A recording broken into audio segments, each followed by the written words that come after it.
할렐루야, 여호와의 이름을 찬양합니다. 비록 어려운 때지만 온라인으로 주님께 예배하는 저와 여러분들께 주님께서 주시는 평안과 기쁨이 충만하시기를 바랍니다. 우리 다 같이 2021년도 1월 24일 주현절 셋째 주 주일 예배를 시작하도록 하겠습니다. 우리 다 같이 조용히 기도 드리시겠습니다.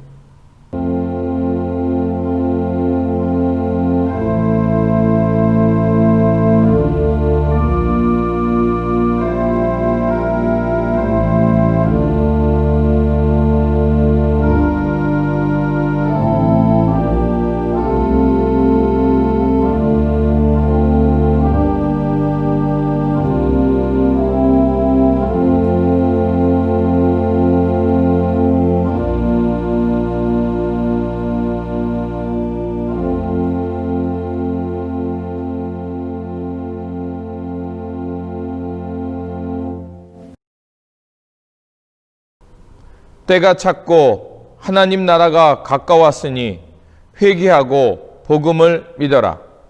전능하신 하나님, 주님의 은혜와 사랑 가운데 우리를 부르셔서 주님만을 섬기며 살게 하시니 감사를 드립니다. 하나님이 이 놀라운 사랑에 응답하고자 믿음의 형제 자매들이 모여 예배하오니 우리가 드리는 이 예배를 기쁘게 받아 주시옵소서. 예수 그리스도께서 복음을 통해 하나님의 사랑과 평화를 우리에게 전해 주셨습니다. 하지만 우리는 삶과 행동을 통해 그 사랑과 평화를 지키지 못했습니다. 주님, 우리를 불쌍히 여겨주시고 이 시간의 예배를 통하여 주님의 긍휼하심 속에서 용서함 받고 하나님 나라의 부르심에 합당하게 살게 하여 주시옵소서. 우리 구주 예수 그리스도의 이름으로 기원하옵나이다. 아멘. 찬송가 9장입니다.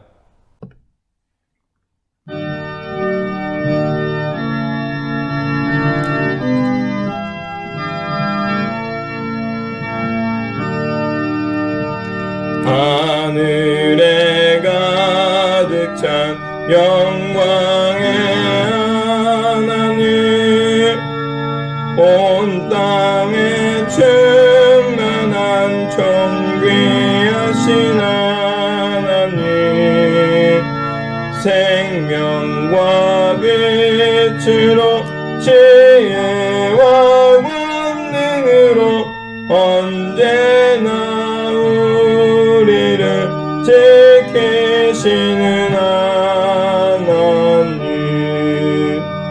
성부와 성자와 성령 삼위의 하나님, 우리 예배를 받아주시옵소서.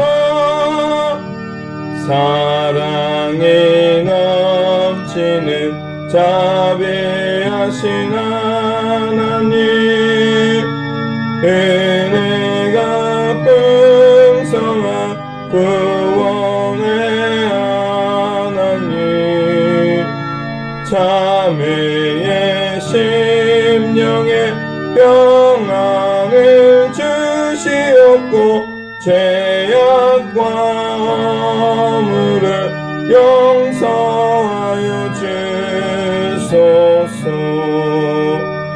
찬송과 영광과 생명 구원의 하나님, 우리 예배를 받아주시옵소서.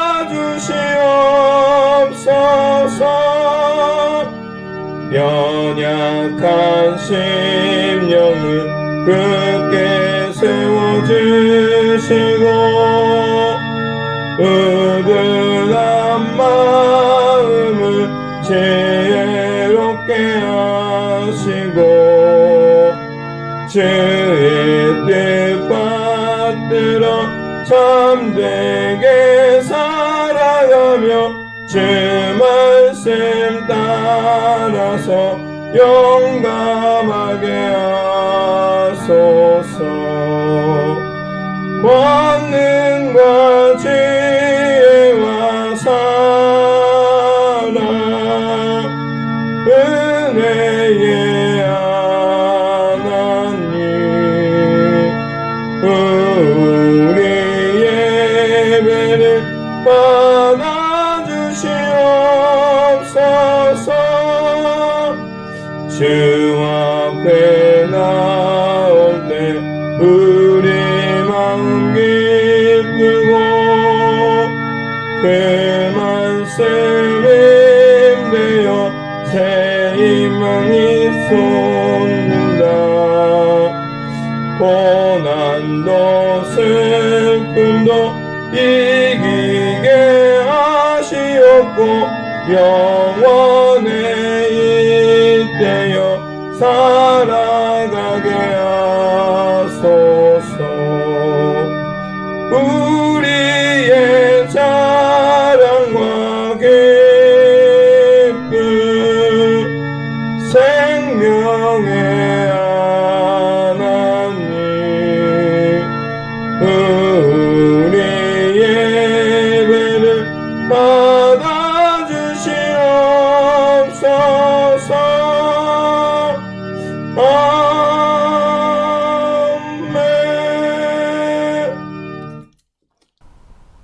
성시교독은 시편 62편 5절에서 12절입니다. 교대로 읽고 12절 말씀 같이 읽겠습니다. 나의 영혼아 잠잠히 하나님만 바라라. 물은 나의 소망이 그로부터 나오는도다.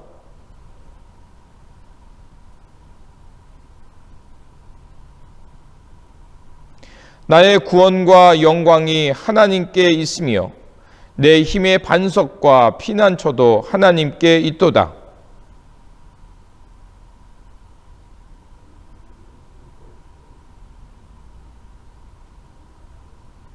아 슬프도다. 사람은 입김이며 인생도 속임수니 저울에 달면 그들은 입김보다 가벼우리로다.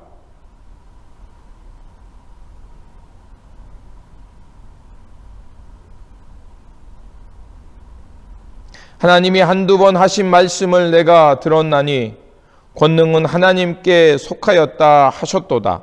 주여 인자함은 주께 속하오니 주께서 각 사람이 행한 대로 갚으심이니이다.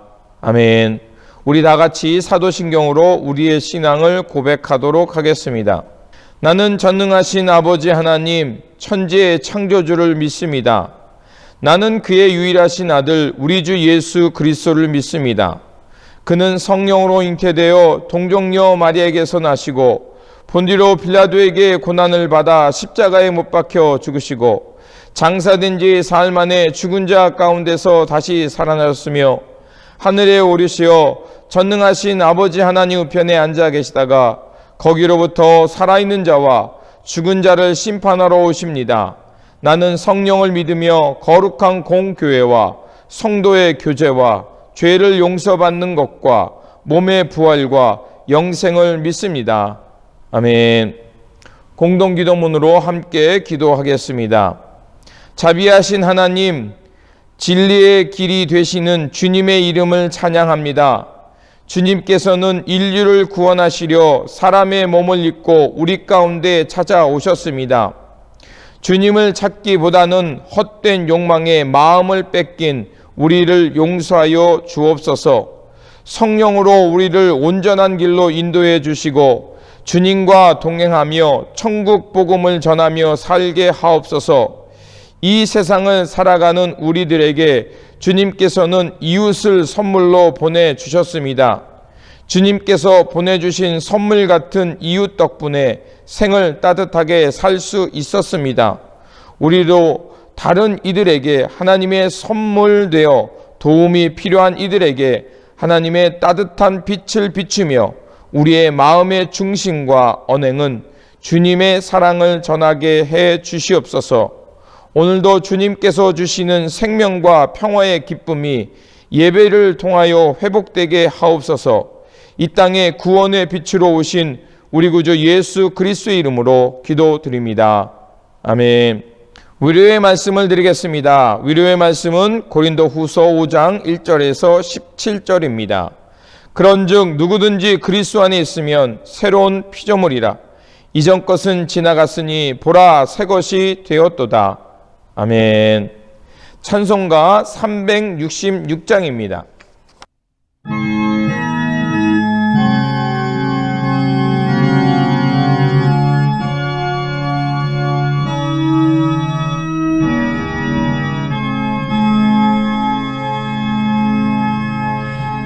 어두운 내는 밝히사 진리를 보게 하소서.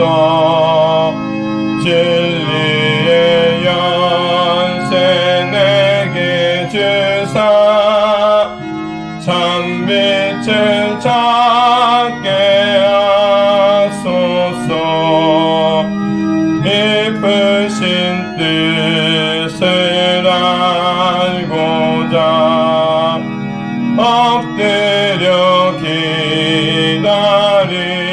기다리오니 내 눈을 뜨게 하소서.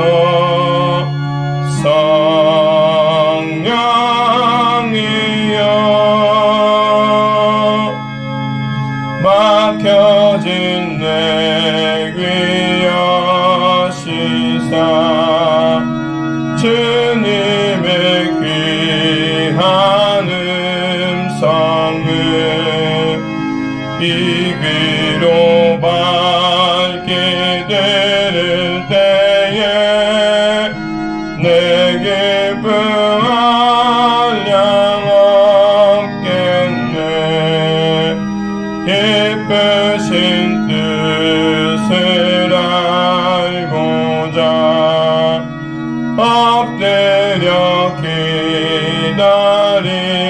기다리오니 내 귀를 열어 주소서.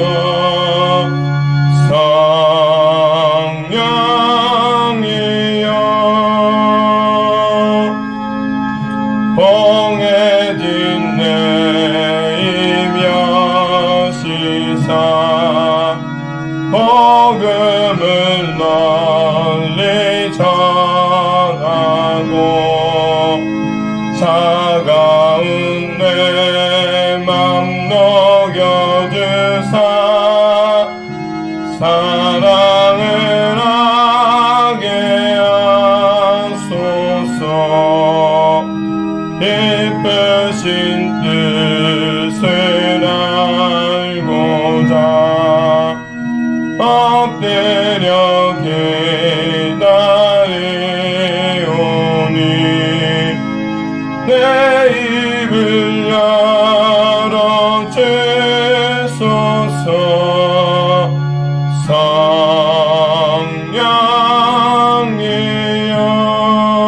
성령이여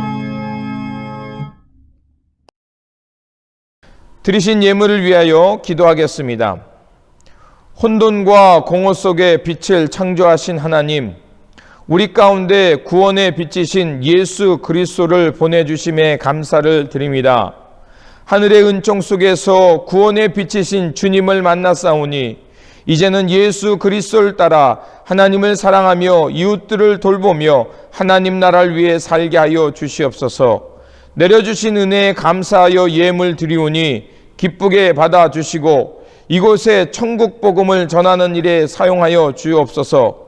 그래서 이 물질이 쓰여지는 곳마다 하나님 나라의 의와 평강이 흘러 넘치게 하옵소서.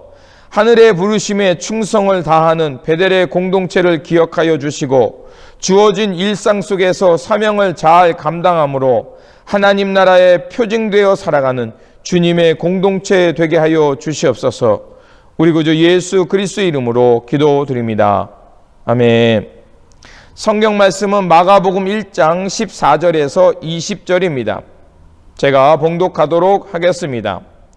요한이 잡힌 후 예수께서 갈릴리에 오셔서 하나님의 복음을 전파하여 이르시되 때가 찼고 하나님의 나라가 가까웠으니 회개하고 복음을 믿으라 하시더라.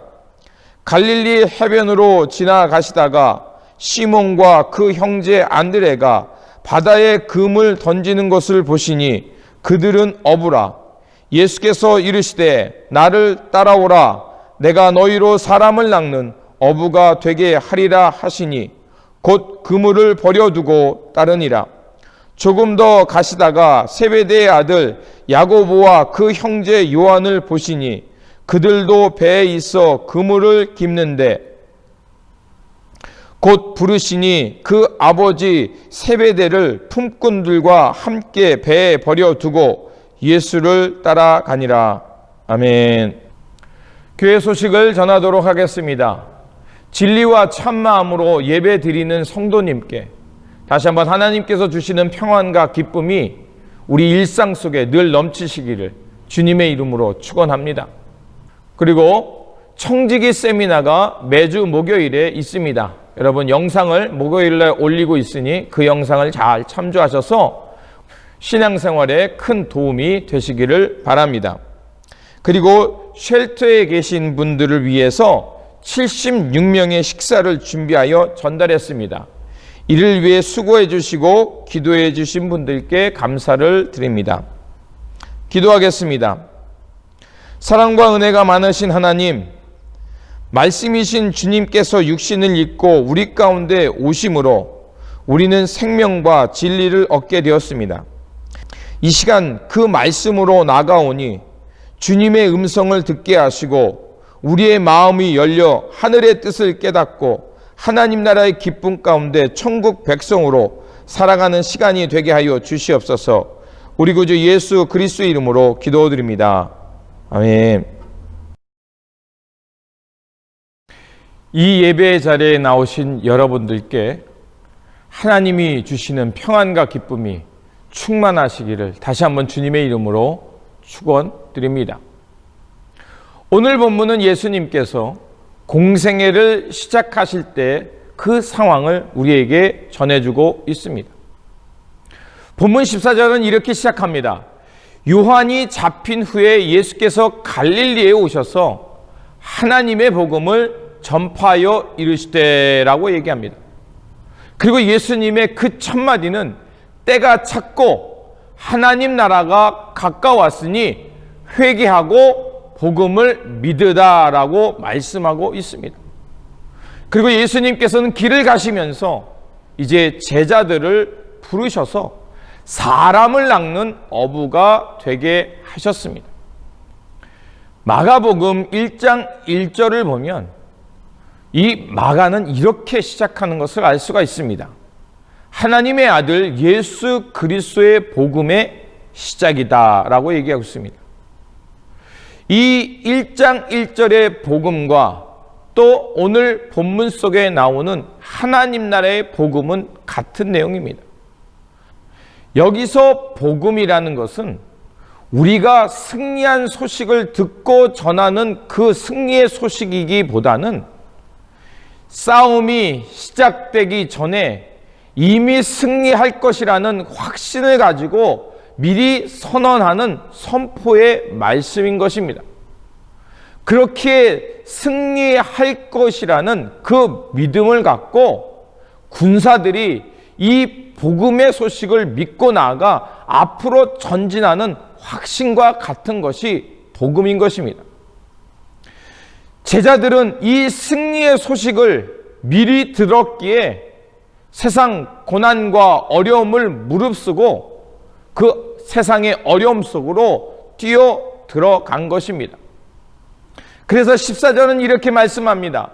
요한이 잡힌 후 예수께서 갈릴리에 오셔서 하나님 나라의 복음을 전파하여 이르시되 때가 찼고 하나님 나라가 가까웠으니 회개하고 복음을 믿으라 라고 말하고 있는 것입니다. 그래서 예수님께서 하나님 나라의 복음을 전파하시면서 15절에 말씀하셨던 때가 찼고 하나님 나라가 가까웠으니 회개하고 복음을 믿으라 라는 이 말씀은 예수 그리스도를 통해 하나님의 나라가 승리할 것이고 이 땅에 하나님의 나라가 완성될 것을 믿으면서 이제 그 하나님 나라의 역사를 향해 행동하라는 것이었습니다. 그것이 바로 14절에서 15절이 우리에게 전해주는 것입니다. 예수님께서 전해주신 복음, 바로 유한겔리온입니다. 이것은 하나님의 통치, 하나님의 통치의 시간이 우리 가운데 왔다는 것입니다. 하나님의 시간이 우리 가운데 왔음을 알고, 그리고 그 하나님의 통치, 하나님의 카이로스의 시간을 살라는 것이었습니다. 그렇다면 하나님의 통치란 무엇일까요? 하나님의 통치는 영토, 어떤 영역이라기보다는 하나님의 다스림이 이루어지는 상태를 말합니다. 하나님의 나라는 바로 하나님의 권위와 통치가 이루어지는 곳을 뜻합니다. 그래서 마태복음 4장 23절에서는 예수님이 갈릴리를 두루 다니면서 천국 복음을 전파하고, 그리고 백성 중에 있는 모든 병과 약한 것을 고치셨고, 또 귀신들과 또 중풍병자를 고치셨다라고 말하고 있습니다. 그리고 누가복음에서는 예수님께서 이 천국 복음을 전하는 상황, 하나님의 통치가 이루어지는 때가 무엇인지를 말해주는데, 그것은 바로 복음을 통해서 포로된 자에게 자유를, 눈먼 자에게 다시 보게 함을, 그리고 억눌린 자를 해방시켜서 하나님의 은혜에, 하나님의 자유와 해방을 경험하게 하기 위해서 바로 복음이 전해지고 있음을 말해주고 있습니다. 그렇습니다.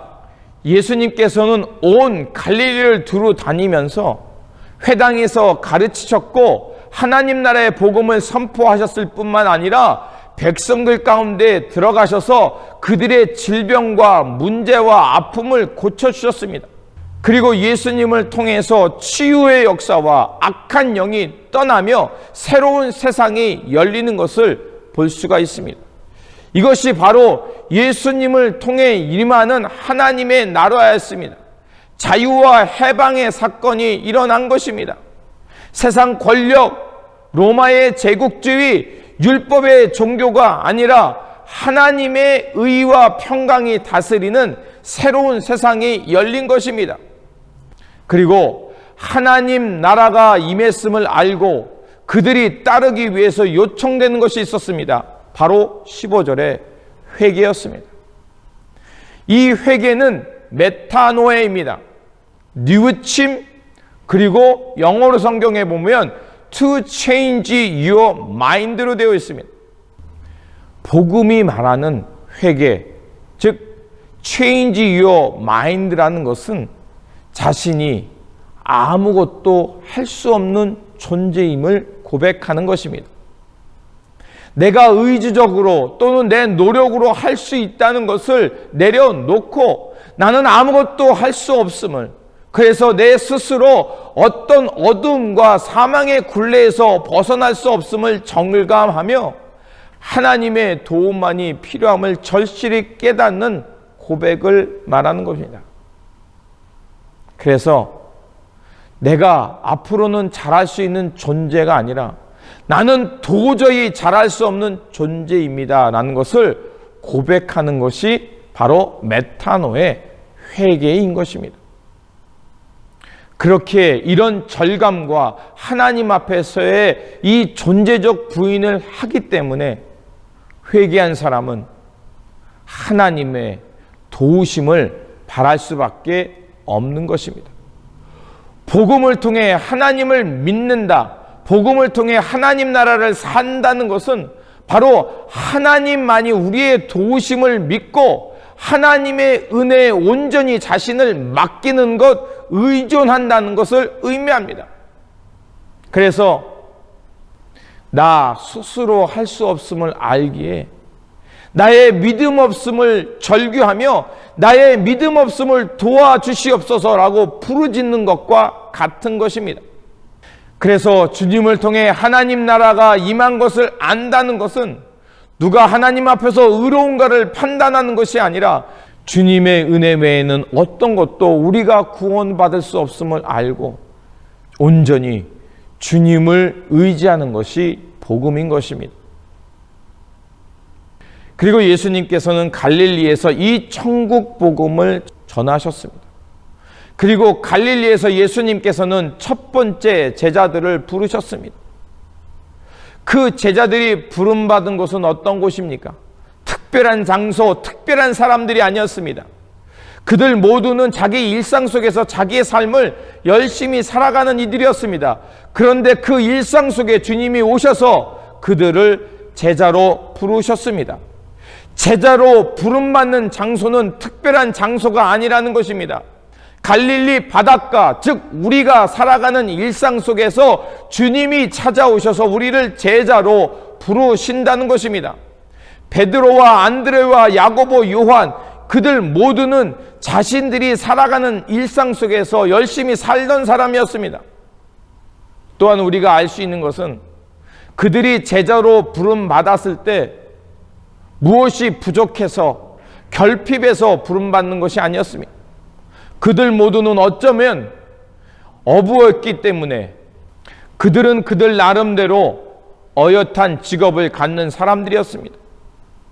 그리고 품꾼들을 데리고서 나름대로 자신의 삶을 성공한 사람들이었습니다. 비록 어려운 때지만 갈릴리 어부로서 어느 정도 안정적인 삶을 살 수 있는 삶이었습니다. 그런데 그들은 자신들의 그 성공한 삶, 또 부모로부터 물려받을 수 있는 유산, 또 자신들이 이루었던 가족들을 버리고 예수님을 따랐다는 것을 볼 수가 있습니다. 그들이 왜 예수님을 따랐을까요? 그들이 예수님을 통해서 더 큰 성공, 더 많은 소유를 약속받았기 때문에 따랐을까요? 아닙니다. 그들이 갔던 그 길에는 더 많은 보상이나 세상의 영광도 없었습니다. 그럼에도 그들은 주님을 따랐습니다. 주님을 따랐던 그들의 모습을 볼 때 이것과 연관된 모습이 있습니다. 열왕기상 19장을 보면 엘리야가 이제 그 호렙산 동굴에서 하나님의 세밀한 음성을 듣고 리커미션, 즉 세상을 향해 다시 부름받는 사명을 깨닫게 되고 이제 그 이스라엘 백성들 가운데로 들어갑니다. 그리고 그가 했던 일이 무엇입니까? 바로 자신의 대를 이어서 엘리사를 부르는 말씀이 나옵니다. 엘리야가 엘리사에게 다가가서 밭을 갈고 있는 그에게 느닷없이 자기의 두루마기를 던지는 것을 볼 수가 있습니다. 두루마기를 던진다는 것은 제자로 부른다는 것을 의미하는 것입니다. 즉 하나님의 부르심, 하나님 나라를 향해서 엘리야도 엘리사를 제자로 불렀다는 것입니다. 예수님도 마찬가지였습니다. 예수님도 하나님 나라, 하나님의 통치와 하나님의 때를 향해서 가장 먼저 하셨던 일은 복음을 전파하시면서 제자를 부르는 것이었습니다. 예수 그리스도를 통해 이제 장차 이루어지실 하나님 나라를 향해서 그들을 부른 것이었습니다. 주님을 따랐던, 주님을 따르며 제자가 되었던 이들 모두는 바로 예수님을 통해 임하는 하나님 나라를 본 것이었습니다. 그렇기 때문에 그들은 모든 것을 내려놓고 주님을 따랐던 것입니다. 그리고 예수님의 제자들이 나를 따르라는 예수님의 그 부르심을 향해서 따라 나설 때 그 상황이 어떠했는지를 우리가 17절과 18절의 그 말씀들을 보면 제자들이 어떤 결심 가운데 따랐는지를 우리가 깊이 이해할 수 있습니다. 17절과 18절을 보면 따르다는 동사가 나옵니다. 그런데 17절과 18절에 나오는 이 따르다는 영어 성경에는 같이 follow로 나와 있지만 원어로 보면 조금 다른 것을 알 수가 있습니다. 17절을 보면 예수님께서 제자를 부르실 때 나를 따라오라고 말씀하십니다. 그때 따라오라는 동사가 오피서입니다. 근데 이 오피서는 항상 방향을 나타내는 전치사와 함께 옵니다. 즉 주님께서 말씀하신 것은 come after me라는 이 구절로 말씀하고 있는 것을 볼 수가 있습니다. 주님을 따르는 사람들은 늘 주님 뒤에서 따라가야 한다는 것입니다. 그리고 18절에 따르다는 동사가 또 나옵니다. 그런데 이 동사는 아콜로데입니다. 이 말은 수행하다, 동행하다라는 것입니다. 주님을 따르는 사람은 주님과 함께 주님이 가신 길을 같이 따라가면서 수행한다, 연습한다, 또 그 길을 함께 수행하며 같이 따라간다는 것을 의미합니다. 그리고 주님께서 그들을 제자로 부르시면서 제자의 삶을 가리키는데 무엇을 향해 살게 하냐면 바로 사람을 낚는 어부가 되게 하시겠다고, 이 길을 주님께서 같이 수행해 가시고 주님이 우리와 동행하시면서 그 길을 갈 수 있도록 우리를 훈련시키시면서 주님께서 앞서가며 우리를 이끌어 주시겠다는 의미였습니다. 그렇기 때문에 제자들이 어떤 마음 가운데 주님을 따랐는지 우리는 이것을 통해 알 수가 있죠. 여기서 사람을 낚는 어부가 된다는 이 말씀이 나오는데, 여기서 사람을 낚는다는 것은 마치 우리가 현혹시켜서 사람을 끌어모은 것으로 그런 의미가 아닙니다.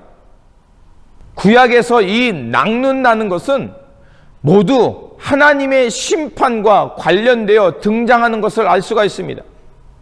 대표적인 게 예레미야 16장 16절입니다. 그 본문에 보면 여호와께서 가라사대 보라 내가 많은 어부들을 불러다가 그들을 낚게 하며 그 후에 많은 포수를 불러다가 그들을 모든 산과 모든 작은 산과 아멸에서 사냥하게 하리니 라고 표했습니다. 이 말은 하나님의 심판을 의미합니다. 에스겔서 12장 13절을 보면 내가 또 그 그물을 그들 위에 치고 내 올무에 걸리게 하여 그들을 끌고 갈대아 땅 바벨론에 이르리니 그가 거기서 죽으려니와 그 땅을 보지 못하리라. 이것은 하나님의 언약을 버리고 우상 숭배하며 하나님의 진노의 길을 갔던 그들을 향해 그 불의에 대해서 하나님이 심판한다는 의미에서 그 그물에 걸리게 한다는 것을 의미하는 것을 알 수가 있습니다. 또한 아모스에서는 이렇게 말합니다. 아모스 4장 2절입니다.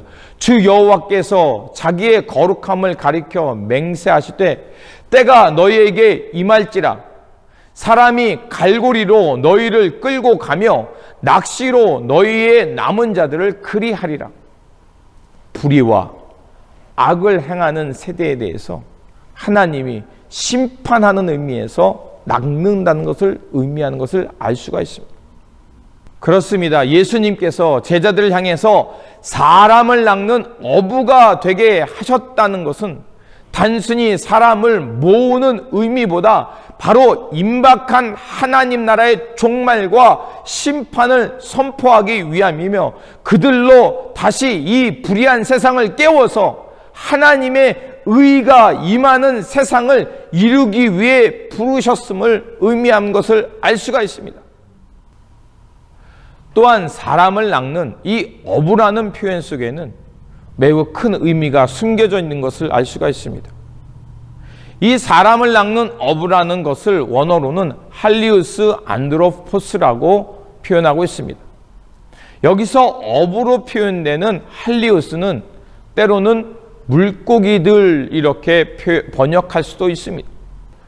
그렇다면 사람을 낚는 어부란 하나님 나라의 사명을 알고 하나님 나라를 이루는 사람이 되기도 하지만 또한 그 사명의 길 속에서 사람들을 위한 물고기가 되어 간다는 것도 번역이 가능합니다. 나를 따르라와 내가 너희를 사람을 낚는 어부란 곧 주님을 따르는 것과 동시에 사람들을 위한 물고기가 되어 간다는 뜻이기도 합니다. 이 뜻을 생각하면 제자로 부름받았다는 것은 주님과 같이 이 세상 속에 들어가 주님께서 우리에게 생명의 떡이 되어 주시고 대속물이 되어 주신 것처럼 우리도 주님을 따름으로 사람들 속에 들어가서 그들의 생명의 떡, 그들을 하나님께로 인도하는 대속의 제물되어 살아간다는 것을 의미함을 알 수가 있습니다. 주님을 따르는 삶, 주님의 제자가 되어가는 삶은 사람들을 통해 내 생계를 유지하는 것이 아니라 사람들을 먹이는 생명의 양식되어 살아간다는 뜻입니다. 바로 예수님께서 요한복음에 보이셨던 그 오병이어의 기적을 통해 예수님이 그들의 영생의 떡이 되어 주신 것처럼 우리도 주님을 따라 이 세상으로 생명을 얻게 하는 생명이 떡이 되어 살아가는 것입니다. 떡은요, 예수님께서 말씀하신 것처럼 찢기고 나눠 주었습니다. 물고기도 마찬가지입니다. 사람들을 위해 물고기가 된다는 것은 사람들 손에 잡혀서 물 밖으로 나오게 되면 어떻게 됩니까? 그 물고기는 죽게 됩니다. 이 죽음은 회개의 의미와 이어집니다. 회개는 자신이 완전히 하나님 앞에서 죽는 것을 의미합니다. 자신이 하나님 앞에서 죽었다는 것은 이제 하나님의 은혜와 능력만을 바라본다는 것을 말합니다. 그리고 그 하나님의 은총 속에서 새 생명이 주어져야 우리는 새 생명을 살 수 있음을 의미합니다. 회개란 자신이 안전하다고 느끼는 것, 세상이 우리에게 규명한 것들, 그것에 대해서 죽는 것을 의미합니다. 그것이 깨어지는 것을 의미합니다. 그런데 그것이 깨어진다는 것은 동시에 예수 그리스도의 생명, 하나님의 손에 의해서 새롭게 창조되어 부활한다는 것을 의미하기도 합니다.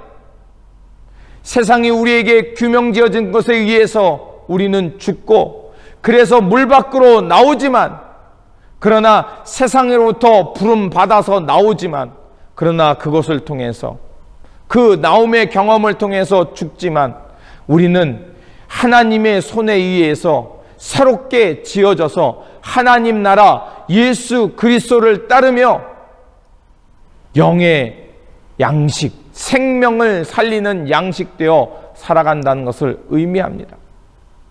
바로 그것이 사람들을 위한 물고기 되어 살아간다는 것입니다. 이 말은 지금 우리가 살고 있는 삶의 규정들, 삶에 살아가는 관계들을 지금 하나님의 말씀과 사명 앞에 새롭게 규정하며 새로운 질서를 만들어 간다는 것을 의미합니다. 그들이 나를 따라오라는 예수님의 이 부르심을 받고 그 부르심 속에서 어떤 사명과 어떤 진리의 세계를 보았기에 따랐는지 우리는 알 수 있습니다. 그렇기에 그들은 예수님을 통해 이루어지는 하나님 나라의 새로운 질서와 새로운 관계를 보았기 때문에 그들은 익숙함과 그전에 세상에 규명지었던 세상적인 그 관계들을 내려놓고 즉시 주님을 따라 살 수 있었던 것입니다. 그렇게 예수님의 제자로 부름받았던 베드로와 안드레와 야고보와 요한은 모든 것을 내려놓고 즉시 예수님을 따랐음을 알 수가 있습니다. 그렇습니다. 제자의 길은 바로 주님의 길을 함께 걷는 것입니다. 주님의 길을 걷는다는 것은 순교만이 의미하는 것은 아닙니다.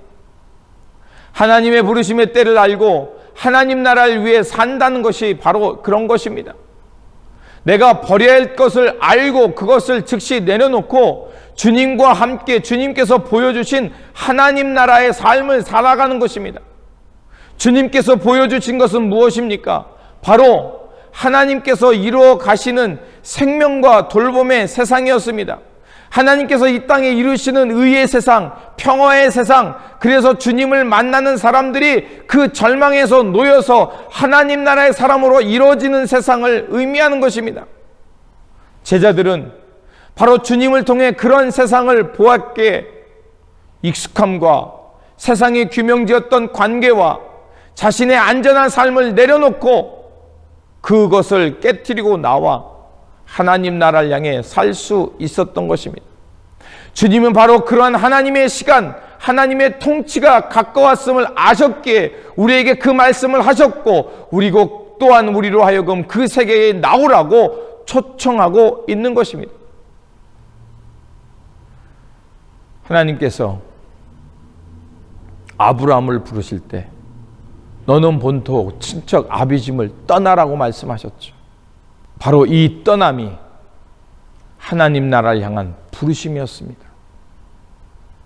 주님께서도 제자들을 통해 그런 익숙함과 세상이 규명지어졌던 것에서 떠날 때 하나님의 통치와 하나님의 나라가 우리 가운데 임하며, 그리고 우리가 삶의 의미를 깨닫고 사람들을 위한 물고기가 되어서 진정한 하나님 나라를 향해 살 수 있다는 것입니다.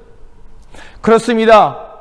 주님을 따라 나서며 그 주님과 따라 나서는 그 속에서 사람들을 위한 물고기가 되어져 갈 때 우리는 진정한 삶을 살 수 있다는 것입니다. 주님은 지금 우리로 가운데 오셔서 바로 이러한 진정한 하나님의 나라의 세계를 향해 부르고 계신 것입니다. 그래서 사도 바울이 로마서 13장 11절에 말한 것처럼 지금이야말로 깨어 하나님의 시간을 살 때라고 말하는 것과 같은 것입니다. 하나님의 때가 가까웠습니다. 그렇게 우리는 익숙함과 가던 길에서 돌이켜서 영원한 길, 생명의 길을 향해 가야 합니다. 주님께서 가셨던 그 영생의 양식이 되어주셨던 것, 또한 주님께서 많은 사람들의 대속물이 되어주시며 그들을 하나님께로 인도해 주셨던 것처럼 우리도 그 길을 향해 살아가야 한다는 것입니다. 우리가 먼저 부름받은 이유는 무엇일까요? 바로 우리가 이런 하나님의 때와 하나님의 그 생명의 길을 보았기에 우리는 먼저 주님을 향해 나간다는 것을 의미합니다. 그리고 이 주님의 부르심을 알고 즉시 깨어 일어나 잠들었던 영혼들을 살리는 길을 향해 나아간다는 것입니다. 그리고 주님께서 보여주셨던 생명의 양식, 대속물이 되어주셨던 그 길을 우리도 주님과 함께 걸어간다는 것입니다. 우리가 이렇게 사람들을 위한 어부, 사람들이 위한 생명의 양식으로 살아갈 때 우리 가운데 하나님의 나라는 임할 뿐만 아니라 점점 더 확장되어져 갈 것입니다.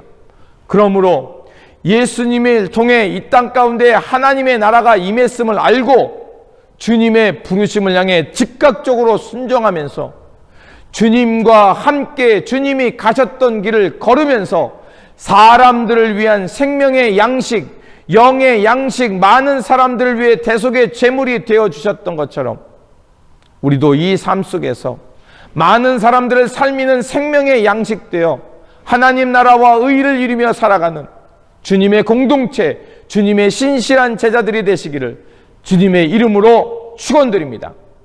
기도하겠습니다. 존귀하신 주님, 우리 가운데 임재하시고 우리를 제자로 불러주시니 감사를 드립니다. 우리로 주님의 제자로 부르셨사오니 우리가 늘 주님을 따르며 사람들을 위한 양식되어 살게 하여 주시옵소서. 이 귀한 사명으로 부름 받았사오니 이제는 주님의 길을 따르며 언제 어디서나 주님의 삶을 따라 사람들의 생명의 양식되어 주며 이 땅에 하나님 나라와 의를 이루는 일에 헌신하며 살게 하여 주시옵소서. 우리 구주 예수 그리스도의 이름으로 기도드립니다. 아멘. 찬송가 510장입니다.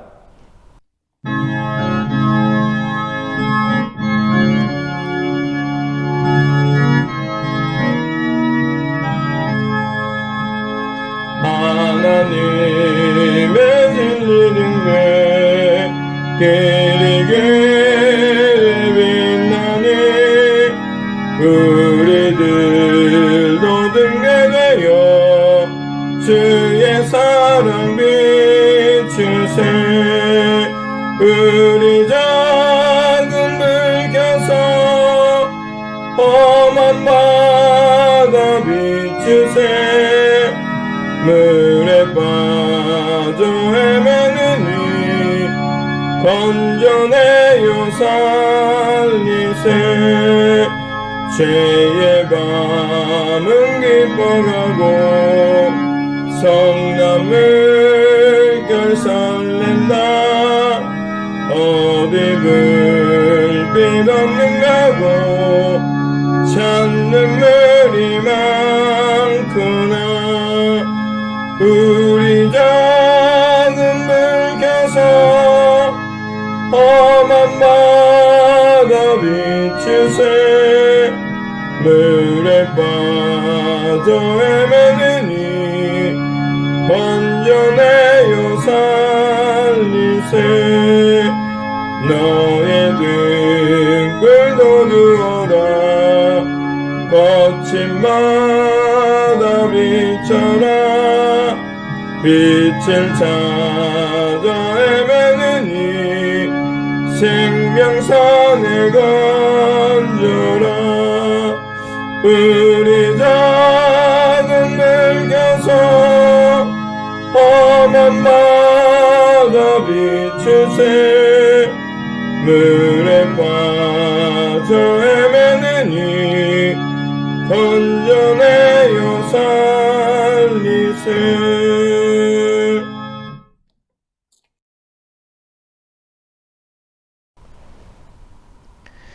이제는 우리 구주 예수 그리스도의 은혜와 하나님 아버지의 극진하신 사랑하심과 오늘도 살아 역사하시며 교통하시는 성령님의 교통 감화하심이 오늘 주님의 말씀을 듣고 주님의 부르심에 즉시 순종하며 많은 사람들의 생명에 양식되어 살아가기를 결단하는 모든 성도님과 가정과 일터와 교회 위에 지금부터 영원토록 함께 하시길 간절히 축원하옵나이다.